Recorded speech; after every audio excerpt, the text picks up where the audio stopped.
Hello everyone and welcome to our video on making connections.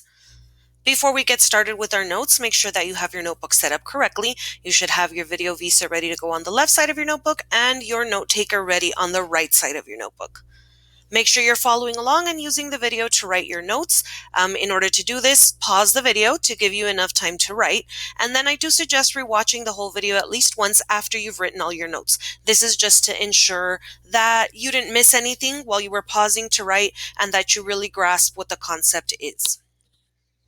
So today we are going to be talking about making connections with text. We have three main types of connections: personal experience, between and across text, and to society. You might also know them as text-to-self connections, text-to-text connections, and text-to-world connections. I'm going to give you the definition of each. I'm going to give you a sentence stem to help you get started on how you want to verbalize your connection, and then I'm going to give you some examples as well. Make sure that what I show on the screen that matches the note taker is what you're writing down. The examples you don't have to write down, they're just there for you to help you grasp the concept a little bit better. So with that, let's start with personal experience. This is a text-to-self connection. This means that the text reminds you of something that happened to you or someone you know. This is a personal connection, right? Something that is actually part of your life. A sentence stem for this is, this reminds me of one time when because we always have to include that because. You have to justify it with what happened in the text to make it an actual connection. It can't be just a random idea that popped in your head. It has to connect somehow to the text that you're reading. So let me give you an example. Before I move on, make sure this is the part that you have written on your note taker. Okay? Remember to pause the video if you need to give you time to write. So an example, I'm going to use the book, The Three Little Pigs. This is a story that most of us are familiar with, right? The three little pigs are each building a house. One builds it out of straw. The next one builds it out of wood. And the last one builds it out of bricks. The wolf comes to each of their houses to try to eat them, knocks down the first two, and those pigs, in some versions of the story, they get eaten by the wolf. In some versions, they run to the next house.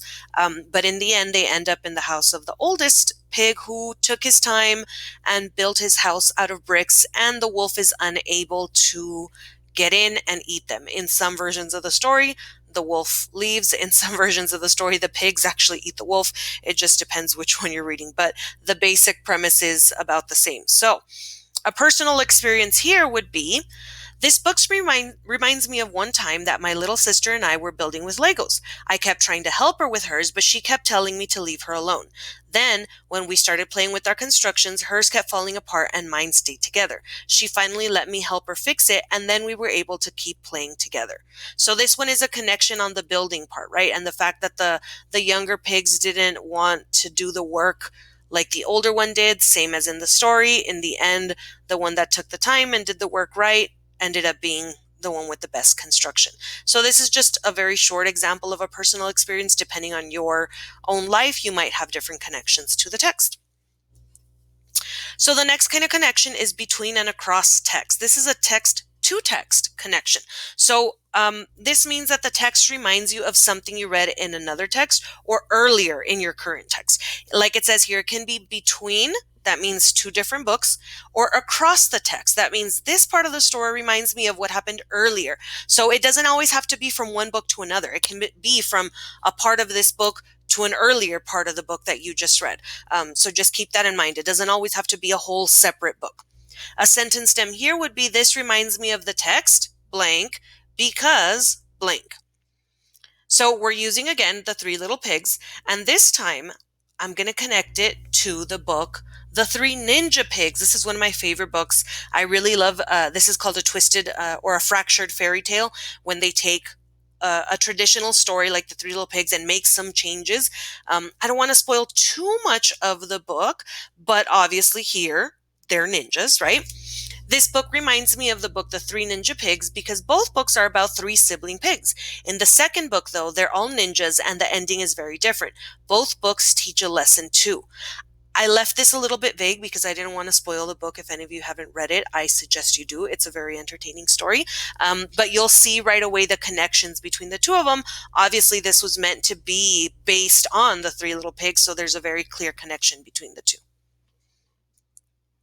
The next kind of connection we have is to society. This is a text to world connection. This is when the text reminds you of something that has happened in our society or around the world. This is outside of you. This isn't necessarily a personal experience, but just something that you know about that happens in the real world, that happens in your society, in your community, or anywhere else outside of you. This doesn't have to be something that you've experienced personally. It doesn't need to be a connection that you have to it, but something that you know happens out in the world. A good sentence stem for this reminds me of what happened in or at blank because, and like I said here, something outside of you. So for example, again, the Three Little Pigs. This book makes me think of when someone works hard to get the things they want. Like when a person goes to college for 4 years to get the career they want. It takes more time and more effort than just getting a job right out of high school, but if it gets you what you want, then it's worth it. So this is comparing the effort that the older pig had to take to make his house. It took longer, it was probably more expensive, and it was more difficult, but in the end, his house was worth it, right? And this is comparing it to going to college. That doesn't mean everybody has to go to college, but it does take more time, it does take more effort, and definitely takes more money. But like it says here, if it gets you what you want in the end, then it's worth it.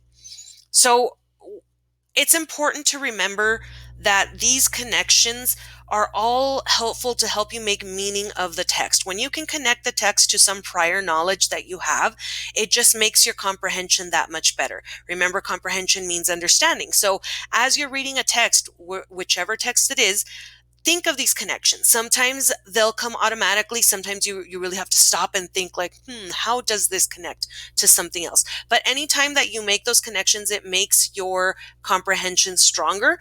It commits things to memory and it helps you better analyze the text. So this is one of those skills that you should be doing with any text that you read for whatever reason you're reading. Okay, your notes should look like this. They should be ready to go. Remember that you need to have your notes and your visa complete. So after watching this video, you're not quite done. You need to make sure you have your visa done. To post your part A on the Google Classroom, that's the Ask a Question. This part is really important because it's going to guide your discussion. It's going to help us dig a little deeper into the content. And of course, be ready to discuss the video and practice the skill. It's important for you to be able to talk about what you learned, but also to be able to use it. So be prepared to make these connections with a text that you read yourself.